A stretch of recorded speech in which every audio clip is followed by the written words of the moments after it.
1, 2, 3, go. Hey everybody.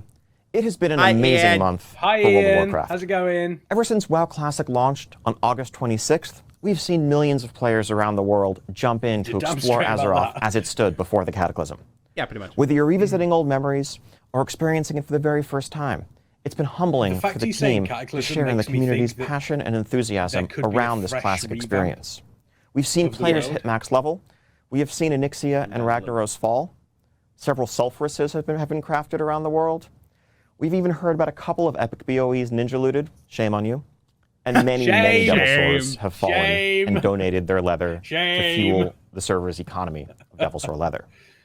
We've also heard from many of you that you're ready for something new to sink your teeth into. It did. And so, while we originally had this Phase 2 plan that was going to be Dire Maul Dungeon, World Bosses, and the Honor System for PvP, I'm happy to announce we're going to break Dire Maul out separately and get it out there as soon as possible.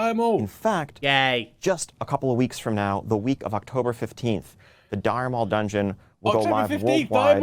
I'm not even level 30 yet. So get ready to craft those oversuits, practice those tribute runs, and get your hands on that sweet, sweet loot from Dire Maul. Yeah, fair enough. That's cool. Of course, we still have the Honor System and World Bosses just around the corner after that. And I'll share more detailed information on exactly when to expect that as soon as we have it. You can't say we can't wait to see everybody jump into Dire Maul. I do have to turn him down. Now, it's also been an incredible couple of weeks in Battle for Azeroth. Yep. Just last week, we saw patch 8.2.5 go live. Last week? And players around the world got to experience the thrilling end to the war campaign. As Saurfang's long journey brought him to stand side by side with Anduin in front of the gates of Orgrimmar, facing down Sylvanas and her forces to bring this battle that has consumed all of Azeroth to an end once and for all. But in the meantime, there are other threats that have been lurking in the shadows. Lest we forget our adventures in Nazjatar, and at the end of Eternal Palace, when we faced down Queen Ashara herself, we did so against the backdrop of an ancient prison built to contain one of the mightiest of all evils that Azeroth has ever known. The old god Azoth. And as Queen Ashara fell, I actually really like this. A lot of people didn't like the cinematic. I like that cinematic. The final seal that contained N'Zoth was broken, and he was fully unleashed. And so what does that mean for us? Well, I'm excited to announce that the next major content update coming to World of Warcraft Battle for Azeroth is Visions of N'Zoth. Answer that question and so much more. That was an actual... For the first time, we're going to see an old god unleashed in their full might, in their dark fury. We have seen Cthulhu's Eye. We have seen Yogg-Saron locked away in a prison.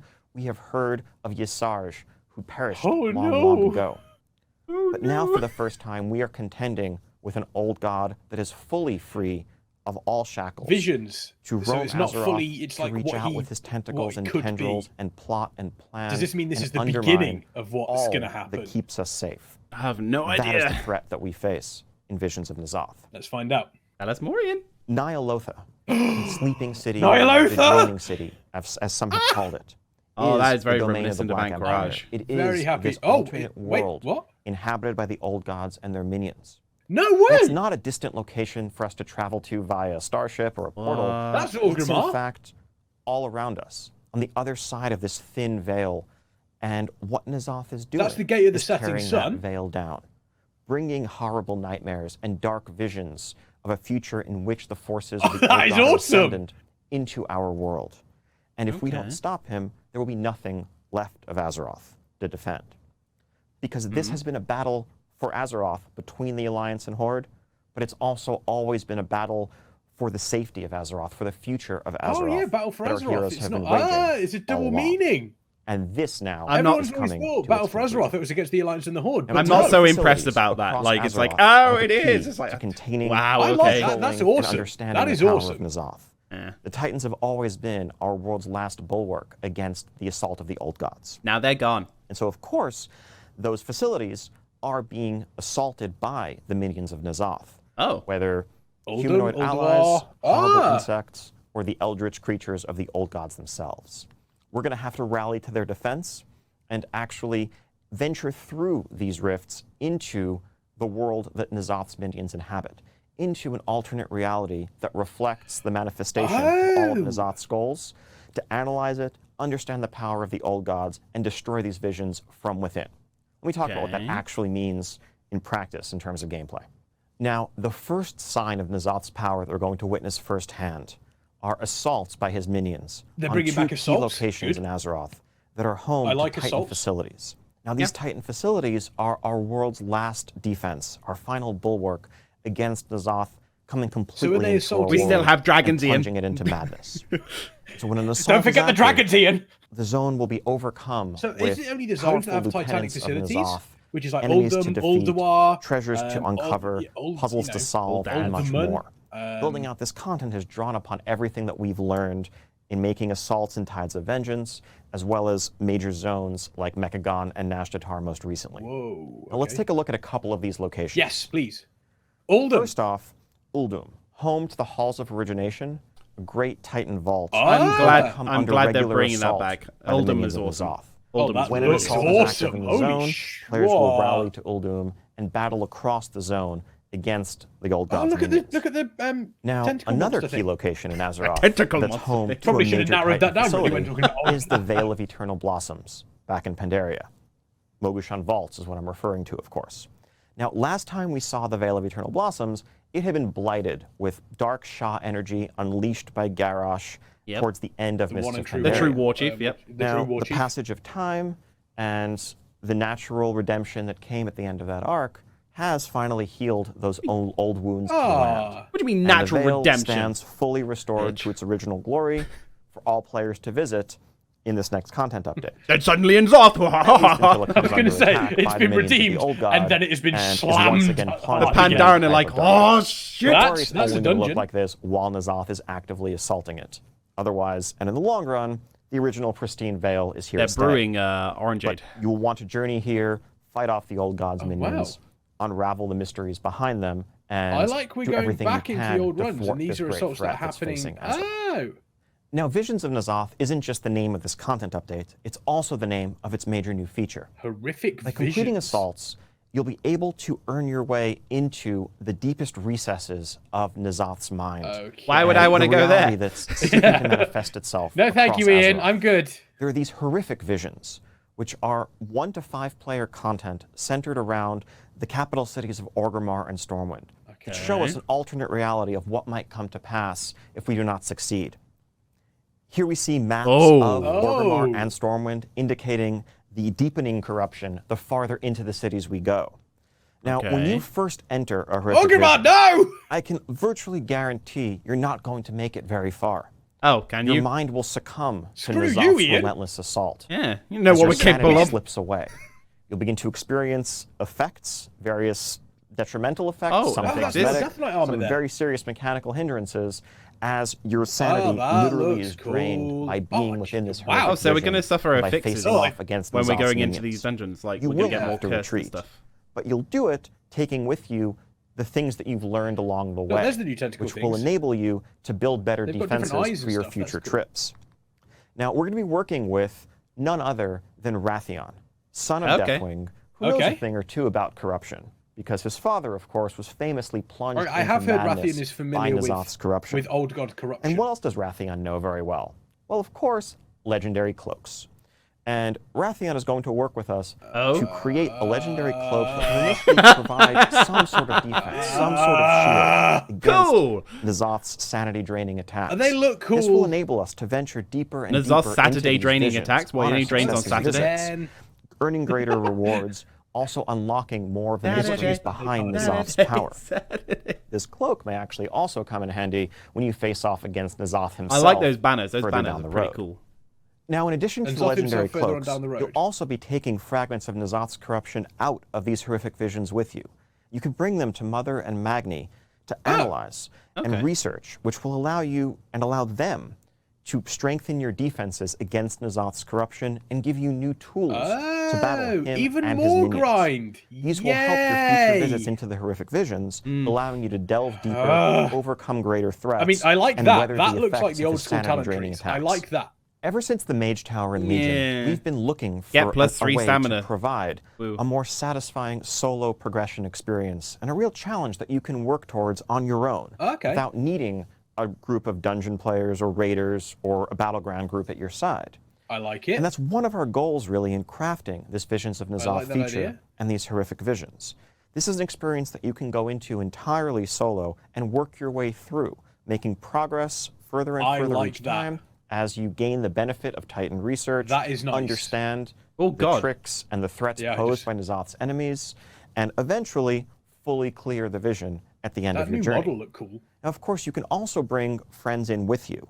We've made this experience something that will scale seamlessly from 1 to 5 players, regardless of your role, and the rewards are equal regardless of the size of your group. Yes. I want to let you experience this the way that best suits your playstyle. Thank you. We can't wait to let players check this out on the PTR and hear from you. That is what I want. And all of this is leading to a showdown with N'Zoth himself. And that journey is going to take us into the sprawling raid that is the centerpiece of this content update. Ny'alotha, a 12-boss raid that showcases the full splendor of the Black Empire.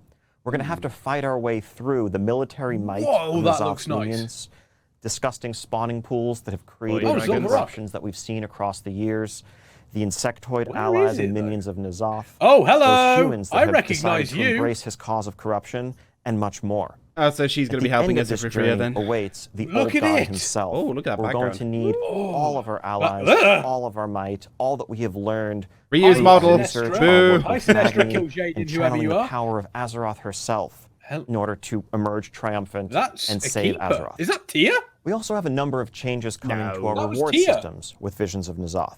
In addition to the legendary cloak that I mentioned earlier, that you can earn and upgrade to defend yourself against N'Zoth's assaults. That was Tia, because he didn't have a second We'll also have new levels for the Heart of Azeroth that come with it both passive benefits and an all-new essence slot.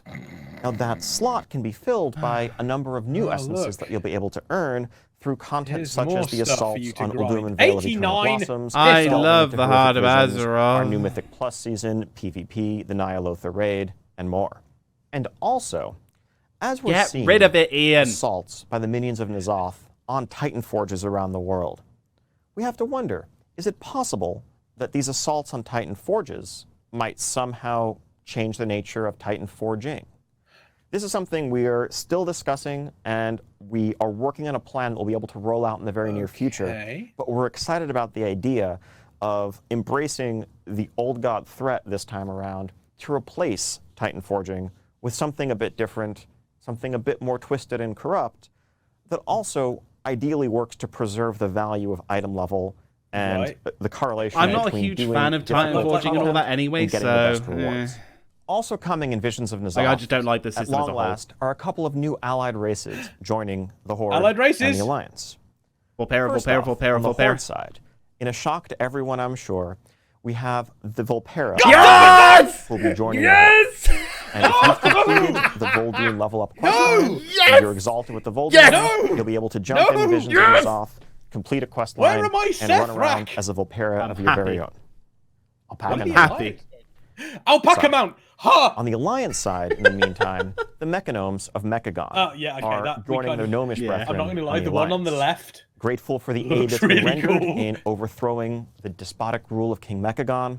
Okay, the one on the left looks cool. I like that. That's the thing that's made me happiest so far in this entire fucking content. Well, of course it bloody would. We've got Ny'alotha, we've got a corrupted Tia, we've got loads of cool stuff, but no. Alleged corrupted Tia. That's your prediction. No, that's corrupted Tia. For the recently updated Goblin and Goblin. Oh, we're going to see Visions of N'Zoth. No, Goblin and Worgen. On the Goblin side, you'll be able to earn this perfectly it's got suitable a rocket shoulder pad with explosives and rockets and everything else that makes a Goblin's cold heart happy. I've got and time of course, for Worgen, what Worgen would be complete without a top hat that you can at long last use to express your true How do they look in their human self, form? Or just walk around as a wolf in a top hat. Form? Who doesn't want to do that, really? Mm. Also coming with Visions of N'Zoth is a complete overhaul of our auction house. This isn't just a UI reskin. Left field there, Ian? We actually redesigned and rebuilt the guts of the system to make it faster, more performant, and to get rid of those annoying single stacks that literally no one likes. Single stacks. Oh, God, that there are hundreds of thousands of transactions happening across our auction houses on a regular basis, and we want to create a modern system that's smooth and easy to use. In redesigning Are you saying that your auction house is the exact same design it was way back in Classic, First off, Ian? We want to make the whole thing smoother and more performant. This is something that we started working on right around the launch of Battle for Azeroth, when folks may remember the auction houses were clogged with tons and tons of single stacks, and searches and even purchasing or selling things might take several seconds or upwards of a minute in some unfortunate cases. You want to make sure SOB. that never happens again. Separately, we want to tailor the auction house functionality to the way that most people use it most frequently.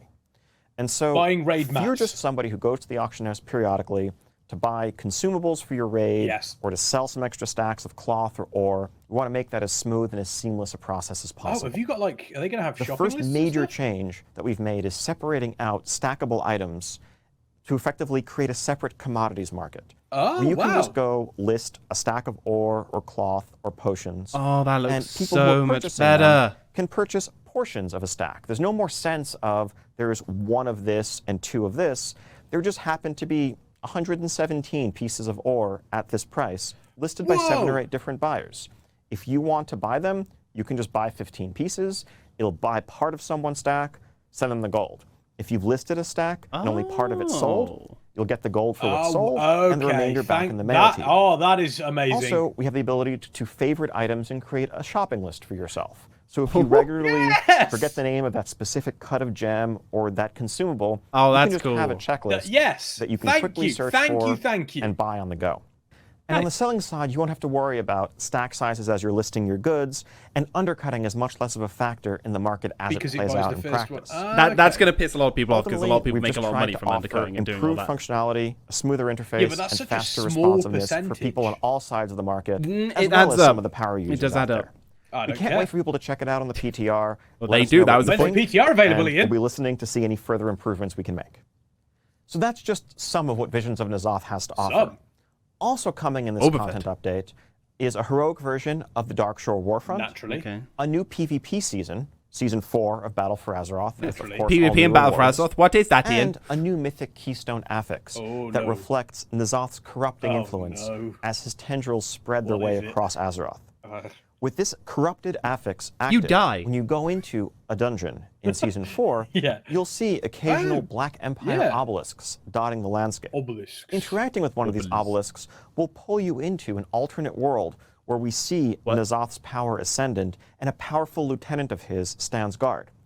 Defeating that lieutenant will return you to your regular reality, but will do so in whatever location you're currently standing when that mini-boss is defeated. This will enable some interesting skips that don't involve the use of Shroud of Concealment or invisibility. It will enable some interesting skips, but it also might kill you. Of course, if you keep these minions alive and you just decide to ignore them entirely, they may come and pay you a visit as you're fighting the final boss of the dungeon. You want to strategize very carefully as you approach Ian dungeons saying with they the corrupted will come affix in and pay play you a during visit. BFA Season 4. Now, you may be wondering when you're going to get to check all of this out. Well, I'm very happy to announce that we're working literally as I speak on getting this uploaded to our public test realm for the entire world, and we should have it live later today. Oh, wow. You'll be able to jump in, check out assaults by N'Zoth's minions, venture into your very first horrific visions, and much more. And just after that, stay tuned for news regarding multiplayer raid testing and more. Okay. Thank you all so much. We'll be listening very closely to all of your data feedback miners, from the Wowhead, PTR. get on that. And just around the corner after that, see you at BlizzCon. Hey, BlizzCon! You will, Ian! Bye!